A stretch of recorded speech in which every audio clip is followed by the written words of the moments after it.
Hi, welcome to another episode of Hot Takes. Now, as we know, the Labour Party is a very broad church, and because of that broadness, it's very riven, I think. There are fights and splits and arguments left, right, and centre, or at least left, and left, given it's the Labour Party. There's not a single topic that doesn't have some kind of fight going on over it, be it environmentalism with Miliband and his madness, or growth with Rachel Reeves and her madness, whether it's the Chagos Islands with, Starmer and his madness. They're all at it. There's not one area of government policy that hasn't got some kind of civil war going on over it. But it is this growth problem that is, at the moment, forcing a lot of Labour MPs to actually question the decisions of the Labour leadership. They say, it's all growth, and yet every single policy so far has been anti-growth. It's been job destructive. It's been trade destructive. We see the cost of borrowing go up. We've seen the level of borrowing go up. We've seen the pound fall, meaning inflationary pressures coming from everything we buy abroad. Food, things like that. Energy, amazingly. We are an island of coal in a sea of oil. We have the world's most expensive energy. We buy it all in from abroad rather than using what we've got here because, we've got to save the planet. What a load of old rubbish. Now, one of the areas that Reeves is pushing is she's got to try and desperately save money, mainly because they keep wanking it away on foreigners. And so she's asked every department to come up with ways and means of cutting it. Well, it's not happening. They've literally not just cut to the bone, they're starting to amputate now. And Labour MPs have said, no, enough's enough. And so there will be a vote about the new round of savings to be made, of services to be cut and that sort of thing. And a lot of the MPs now are saying enough's enough. And they're threatening to not just abstain, but actively vote against the leadership of their own party. Now, if this happens and there's enough of them, what's Starmer to do? He can't take the whip from all of them. He'd lose the majority. And at the same time, he can't really exercise any kind of authority. He can stamp his feet all he likes. He can send the whips round.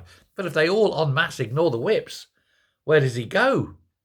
Well, hopefully packs his bags and leaves. He's got no other option, has he? If there's a huge fight against him, he could be out, and he could be out very quickly. Now, I've said all along that when it comes, it will have to come from the Labour Party.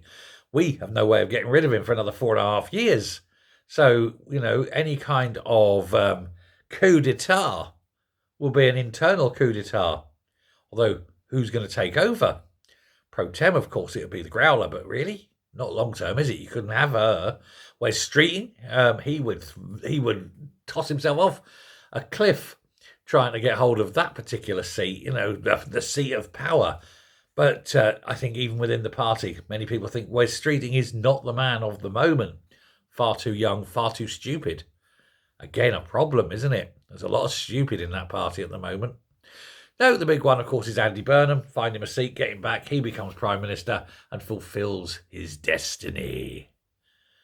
But that is all for the future, and it's all up really to the Labour Party to decide.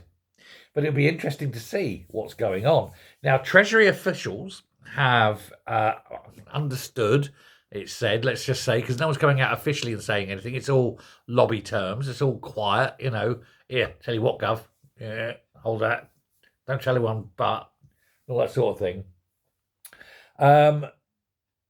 They are looking to, Treasury officials are looking to approve Rosebank, the oil field. Now, this goes against the Labour manifesto. But what they're saying is if we don't do it, we won't get any growth. And the rise in the cost of energy, which will be about 20% because of the falling pound, because we buy all our energy in from abroad. So you're facing another 20% increase on top of your energy. Far from £300 a year less, it could be £1,000 a year more. And of course, they are absolutely cacking their pants. I mean, seriously, Marks and Spencers are getting those exquisite boys in India to be weaving those silk pants for the government ministers because they keep soiling the old ones every day. More bad news, shitting themselves again. They see the future, and the future for them is brown. Yes, not Gordon, just the colour of their pants, isn't it? Because they can see the direction. Nobody's got a clue. Nobody knows what they're doing. And the backbenchers feel it. There's blood in the water. They're milling around like sharks because they know that there's no one in control. No one at all.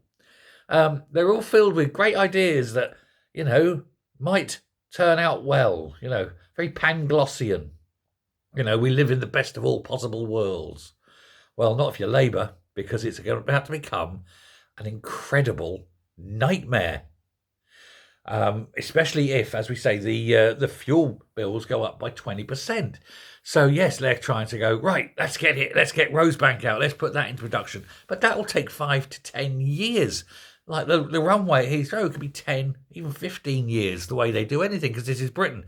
Nobody has the ability to just go, right, do it, and we'll walk away as politicians and pay you when you're completed. Because if you do that, it'll be done quickly. But politicians like to get in and, poke a finger there and make a suggestion there. And can we have it in blue? It's all bollocks. That's why they just don't get anything done. This is why the likes of Elon Musk will come in and say, right, I want that done now. Boom. And it gets done. Because he doesn't have to go through 23 committee meetings. He just goes, get it done. And they do it. It's exactly how it needs to be.